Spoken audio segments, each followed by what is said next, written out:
আজকে সকাল সকাল আবার একটা ডেস্টিনেশনের উদ্দেশ্যে বেরিয়ে গেলাম। সকালে গিয়ে রাত্রিরে ফিরে যাবো। স্কুলের ছুটি, এই ছুটিটা হচ্ছে এমন একটা সময়, এটা না সামার ভ্যাকেশন না উইন্টার ভ্যাকেশন, পরীক্ষার পরে এক মাসের এমনি ছুটি। টেনশন থাকে না যে সামনে কোনো পড়া আছে, পরীক্ষা আছে, তো একদম রিল্যাক্স মুডে ঘোরা যায়। শান্তিনিকেতনের পথে বেরিয়ে ভাবছিলাম একটা শান্ত সুন্দর ড্রাইভ হবে, কিন্তু হঠাৎ এমন দৃশ্য দেখলাম যেটা সত্যিই অবিশ্বাস্য। চোখের সামনে শুধু ট্রাক্টর আর ট্রাক্টর, সবগুলো ভর্তি আলুতে, যেদিকেই তাকাই শুধু লম্বা লাইন, যেন শেষই নেই। আমরা তখন প্রায় 70 কিলোমিটার প্রতি ঘন্টার স্পিডে যাচ্ছিলাম, তবুও এই লাইন পেরোতে সময় লেগে গেল প্রায় 20 মিনিট। এই অবিশ্বাস্য দৃশ্য দেখার পর আমরা এগিয়ে চললাম আমাদের গন্তব্যের দিকে। আজকের ভিডিওয়ে থাকছে শেষ শক্তিপীঠ, কঙ্কালীতলা মন্দির, রবীন্দ্রনাথের স্মৃতি, সোনাঝুরিহাট, আরও অনেক কিছু। তাহলে শুরু করা যাক আমাদের ডে ট্রিপ শান্তিনিকেতনের। ব্যান্ডেল, পান্ডুয়া, মেমারি, বর্ধমান, গুসকরা হয়ে এই কঙ্কালীতলার ডিস্টেন্স প্রায় 150 কিলোমিটার। যেতে 3.5 ঘন্টা সময় লাগে। আমরা পৌঁছে গেলাম কঙ্কালীতলা। এখানে বিশাল একটা পার্কিং আছে, যার ভাড়া মাত্র 20 টাকা। একটা রেলওয়ে ওভারব্রিজ তৈরি হচ্ছে বলে আমাদের আরো 1 ঘন্টা বেশি সময় লেগেছে, কিন্তু বিশ্বাস করো এই ওভারব্রিজটা তৈরি হয়ে গেলে আরো 15-20 মিনিট ড্রাইভিং টাইম সেভ হবে।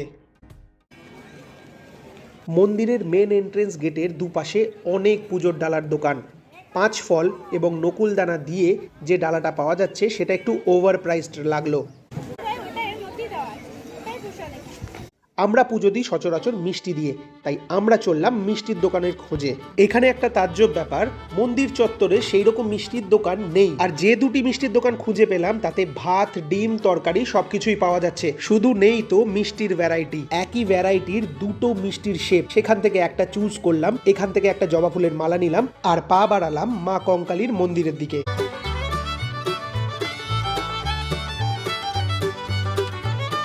শান্তিনিকেতন থেকে 7-8 কিলোমিটার দূরে অবস্থিত এই কঙ্কালীতলা মন্দির। এই স্থানটি শুধু একটি মন্দির নয়, এটি এক গভীর আধ্যাত্মিক অনুভূতির কেন্দ্র, যা বহু যুগ ধরে ভক্তদের টেনে নিয়ে আসছে। পুরাণ অনুযায়ী দেবী সতীর দেহখণ্ড যখন ভগবান বিষ্ণুর সুদর্শন চক্রে খণ্ডিত হয়ে পৃথিবীর বিভিন্ন স্থানে পতিত হয়, তখন সেই 51টি শক্তিপীঠের একটিতে পরিণত হয় এই কঙ্কালীতলা। বিশ্বাস করা হয় সতীর কাঁকাল অর্থাৎ কোমর এই অংশে পতিত হয়েছিল।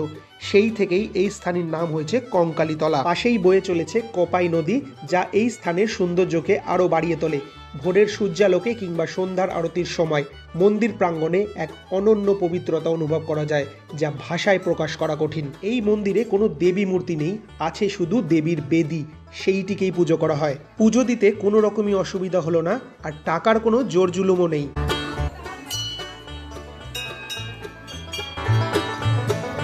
এখানে দেবীর কাঁকাল পড়েছিল, মানে কোমর, কঙ্কাল নয়। সময়ের পরিবর্তনে কঙ্কালীতলা হয়ে গেছে কঙ্কালীতলা।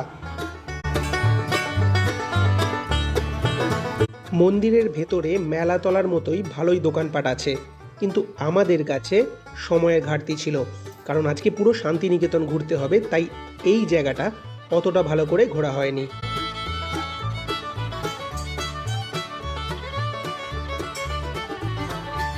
এখানে ভোগ খাওয়ানোরও ব্যবস্থা আছে। দেখতে পেয়ে আমরা সোজাসুজি ভেতরে ঢুকে গেলাম ভোগ খাবো বলে, কিন্তু জানতে পারলাম তার জন্য নির্ধারিত সময়ের আগে কুপন কালেক্ট করতে হয়। তাই এখানের ভোগ আমাদের ভাগ্যে জুটলো না আজকে। সময় অনেকটা হয়ে গেছে, তাই এবার রওনা দিতে হবে শান্তিনিকেতনের উদ্দেশ্যে।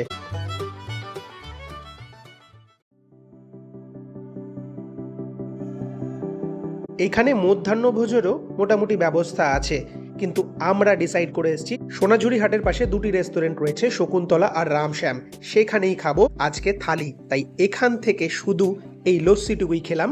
আর যাওয়ার পথে ভোলে বাবার দর্শন করব না সেটা কি হয়, আসার পথে এটাই আগে দর্শন করিনি, কারণ মা কাঙ্কালীকে দর্শন যখন করতে এসেছি, আগে মায়ের দর্শন, তারপরে ভোলে বাবার দর্শন।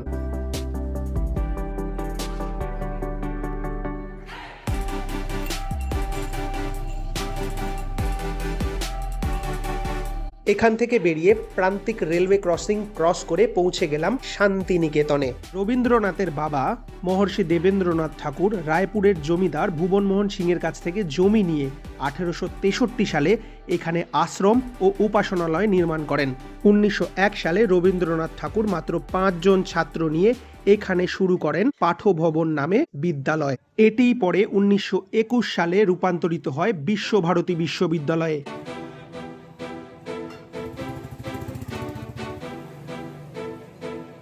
রবীন্দ্র মিউজিয়াম যার মাথা পিছু এন্ট্রি 100 টাকা। তোমরা স্টুডেন্ট না, যেন তোমাদের 10 রুপিস। এখানের এন্ট্রি ফিস আমার অনেকটাই বেশি লাগলো, যেখানে কলকাতা মিউজিয়ামের entry fees 75 rupees per Indian adults.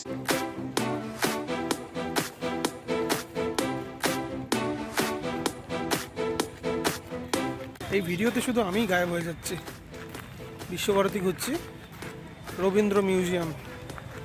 এখন বাজে কটা? ঘড়ি খুলে রেখে এসছে, এখন বাজে 2:13। আর এইখানে জুতো রেখে তবে কিন্তু ঢুকতে হয় ভেতরে।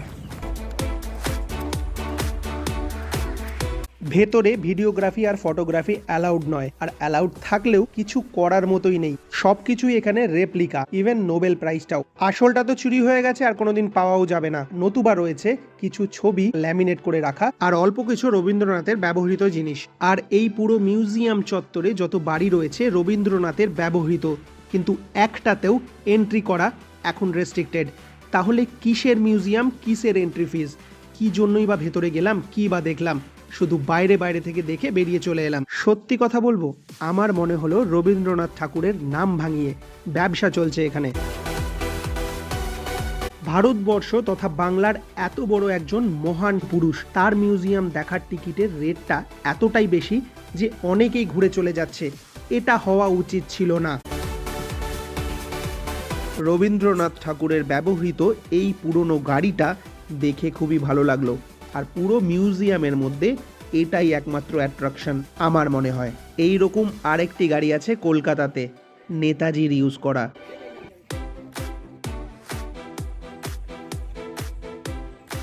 শান্তিনিকেতনে দাঁড়িয়ে আমরা যখন রবীন্দ্রনাথ ঠাকুরের জীবনকে দেখি, তখন সাধারণত আমরা তার প্রতিভা, সাহিত্য আর সৃষ্টির কথাই বলি।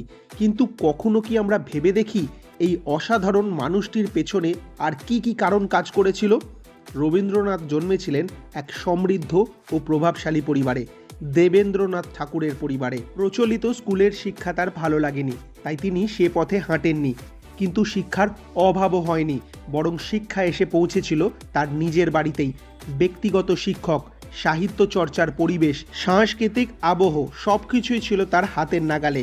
এখানেই একটা প্রশ্ন উঠে আসে, প্রতিভা কি তাহলে একাই যথেষ্ট, নাকি সেই প্রতিভাকে গড়ে তোলার জন্য দরকার সঠিক পরিবেশ, সুযোগ আর পারিবারিক সহায়তা?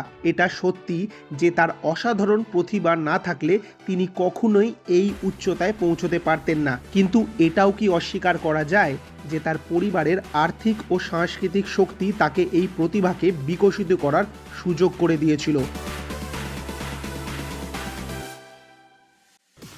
রবীন্দ্র মিউজিয়াম দেখা শেষ হলো। হয়তো এই কারণেই সম্ভব হয়েছিল বিশ্বভারতী বিশ্ববিদ্যালয়ের প্রতিষ্ঠা আর গড়ে উঠেছিল শান্তিনিকেতন, একটি স্বপ্নের শিক্ষাক্ষেত্র। তাহলে এবার প্রশ্নটা তোমাদের কাছে, শুধু প্রতিভা নাকি প্রতিভার সঙ্গে সুযোগও দরকার? কোনটা বেশি গুরুত্বপূর্ণ? হয়তো উত্তরটা একপাক্ষিক নয়, কিন্তু ভাববার মতো তো নিশ্চয়ই। শান্তিনিকেতনে এসে আমরা খুঁজি রবীন্দ্রনাথ ঠাকুরের স্পর্শ, সেই ছাতিমতলা, আর সেইটা নিয়ে যাই বিশ্বভারতী বিশ্ববিদ্যালয়। কিন্তু 1 ঘন্টার হেরিটেজ ওয়াক মাথা পিছু 300 টাকা, যা শুনে অনেকেই ফিরে যাচ্ছে। এখানেই একটা প্রশ্ন, এই অভিজ্ঞতা কি সবার জন্য হওয়া উচিত, নাকি শুধু তাদের জন্য যারা মূল্য দিতে সক্ষম? একান্তই টিকিটের প্রয়োজন হলে সেটি হওয়া উচিত সাধারণ মানুষের নাগালের মধ্যে। মিউজিয়ামটা ঘোরা হলো, তার উল্টো দিকেই যেটা হচ্ছে ইউনিভার্সিটি ক্যাম্পাস। আমাদের কাছে সময় নেই তাই আমরা গেলাম না, কারণ আমাদের ব্যাকও করতে হবে। এখন আমরা মেন যেটা যাব, সোনাঝুরি হাট, যেটার জন্য আমি এসেছি, যেটার জন্যই আজকে অ্যাকচুয়ালি শান্তিনিকেতন আসা। শান্তিনিকেতন হচ্ছে চিল করার জায়গা, রিল্যাক্স করার জায়গা, যার জন্য রবীন্দ্রনাথ এখানে এসেছিল। রবীন্দ্রনাথের বাড়িটা ঘুরে খুব সুন্দর লাগলো, কিন্তু এই ক্যাম্পাসটা ঘুরিয়ে দেখার জন্য টাইমটা সেটা হচ্ছে 1-1.5 ঘন্টা লাগবে। বেজে গেছে 3:10। সোনাঝুরি হাটে কতক্ষণ লাগবে? এখন গিয়ে খেয়ে নিয়ে তারপরে সোনাঝুরি হাট যাবো। হ্যাঁ, ওখানে কিছু খাওয়ার জায়গা আছে, দুটো দেখা হয়েছে, এপাশ ওপাশ। সেই মধ্যে একটাতে যাব, গিয়ে খাওয়া হবে, তারপরে সোনাঝুরি করবো। হ্যাঁ, তাড়াতাড়ি চলো, নাহলে তো খাবার শেষ হয়ে গেলে তাও পাবে না। চলো। সোনাঝুরি হাট যাওয়ার আগে সৃজনী শিল্পগ্রাম যাব নাকি রায়পুর জমিদার বাড়ি, কোনটা? হাতে সময়ও বেশি নেই, তাই শিল্পগ্রামটাই বেছে নিলাম। Ministry of culture, government of ইন্ডিয়ার এক অভিনব প্রয়াস এই সৃজনী শিল্পগ্রাম।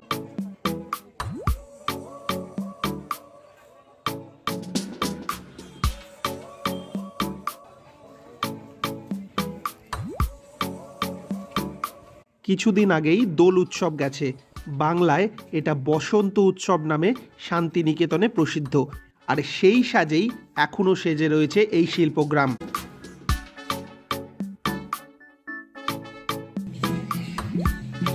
পরিষ্কার পরিচ্ছন্ন এবং সুন্দরভাবে গড়ে তোলা একটি উদ্যান, যেখানে ওই দূরে দেখা যাচ্ছে অনেক দোকানপাট, কিন্তু একদিনের ট্রিপে এসে সব জায়গার দোকানপাট ঘুরে দেখা একদমই সম্ভব নয়। যেরকম কঙ্কালীতলায় দেখতে পারিনি, সেরকম এটাকেও আমাদের কুইট করতে হলো, কারণ আমাদের আসল টার্গেট হচ্ছে সোনাঝুরি হাট। এখানের দোকানপাট এরিয়াটায় না গেলেও শিল্পগ্রামটা কিন্তু ভালোভাবে ঘুরে দেখেছি।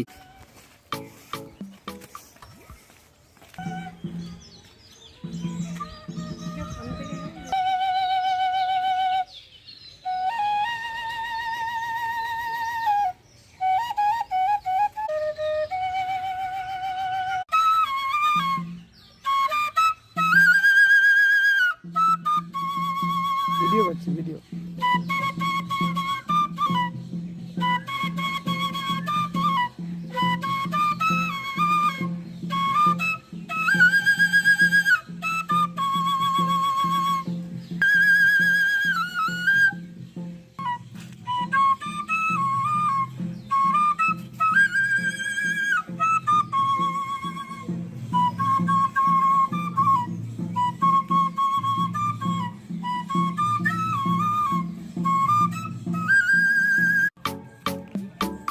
শিল্পগ্রামের এই পার্টটা খুব ইম্পর্টেন্ট। পশ্চিমবঙ্গকে ঘিরে যেসব রাজ্য রয়েছে তাদের বাড়িঘর কীরকম, তারই রেপ্লিকা বানানো হয়েছে এখানে।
শিল্পগ্রামে ঢোকার সময় যে স্কেচ আর্টিস্টকে দেখেছিলাম, আদি বলেই রেখেছিল বেরোবার সময় তার কাছ থেকে নিজের একটা পোর্ট্রেট বানাবে। পোর্ট্রেটটা বানাতে সময় লেগেছিল 15 মিনিটের কাছাকাছি। আর বিলিভ মি, আদি এমনভাবে বসেছিল বড়রাও সেরম বসতে পারে না।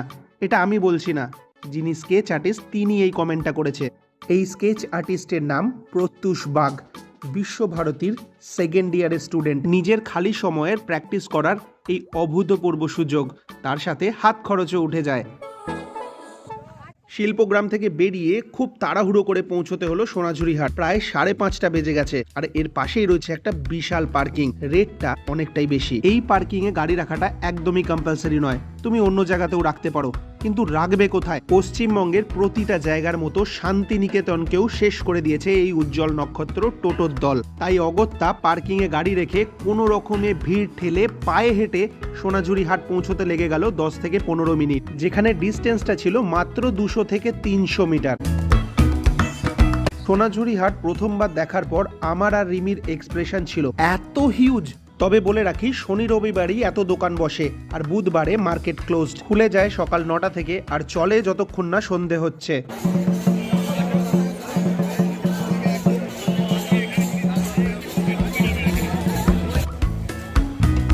শহর কেন্দ্রিক কলকাতাবাসী বাঙালির জন্য শান্তিনিকেতন একটা উইকেন্ড ডেস্টিনেশন। যারা সবুজ দেখতে পায় না তাদের সবুজকে ছুঁয়ে দেখার অভূতপূর্ব জায়গায় শান্তিনিকেতন, আর তার সাথে সোনাঝুরিহাটের এত বিশাল মার্কেট। আর এই মার্কেটে যদি বার্গেনিং না করতে পারো তাহলে তো ঠকবে নিশ্চিত, কারণ এখানে আমি দেখেছি 2500 টাকার জিনিস 500 টাকাতে নিয়ে যেতে। আর ভাগ্য ভালো, এই সত্যের মুখোমুখি হওয়ার পরে আমাদের মার্কেটিংটা শুরু হয়েছিল। জানি না ঠকলাম নাকি বাঁচালাম, কিন্তু মার্কেটিং করে রিমি অনেকটা মজা পেল, এটা শিওর।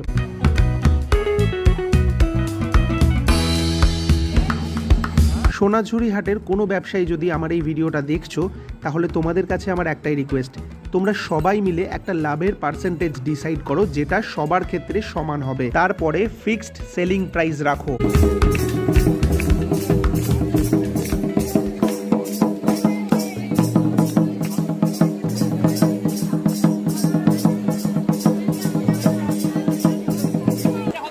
বার্গেনিং করে কেউ বা জিতবে কেউ বা ঠকবে, কিন্তু এই প্রসিজারটা ফলো করলে তোমাদের সোনাঝুরিহাটের প্রত্যেকটা গ্রাহক খুশি হবে।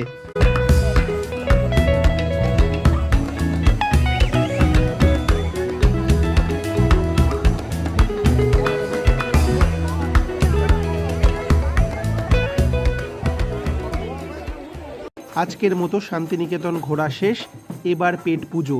দুপুরে কিন্তু কিছুই খাওয়া হয়নি, ঘোরাতেই কেটেছে। পৌঁছলাম রাম শ্যামে, কিন্তু সেখানে থালি শেষ। পাওয়া কি যায় সন্ধেবেলায় দুপুরের খাবার? শকুন্তলা বাইরের গেস্টদের সার্ভ করে না, তাই অগত্যা রামশ্যামে যা পাওয়া যাচ্ছে তার মধ্যে থেকেই বেছে নিয়ে কিছুটা পেট ভরাতে হলো। তবে খাওয়ার কোয়ালিটি আমার খুব একটা ভালো লাগলো না। পেটটা ঠিকঠাক না ভরলে মাথাটাও যেন কাজ করে না, তাই এর পরের ভিডিওটা সোজা শক্তিগড়ে দাঁড়িয়ে। এক চিকেন রোল নিয়ে নি, খাওয়া হবে? নিয়ে নাও।